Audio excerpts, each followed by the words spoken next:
So let's talk data. First off, we need to set the plane.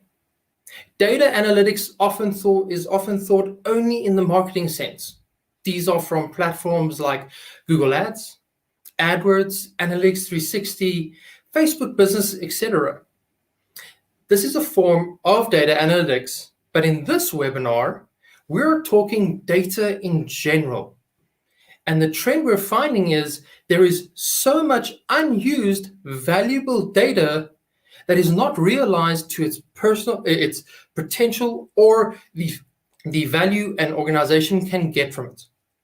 So what is data?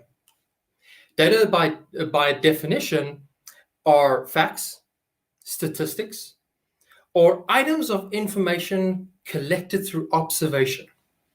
In a more technical sense, data is a set of qualitative or quantitative variables about one or more persons or objects.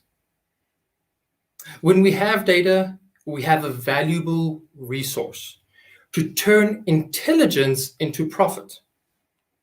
Profit can be measured and analyzed in itself, but in today's webinar, we're going to explain how and why businesses should consider data analytics throughout their organization.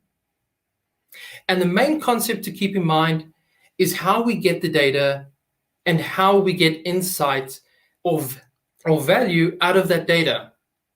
The first step in this is how we acquire data and how we transform that data into useful or valuable insights.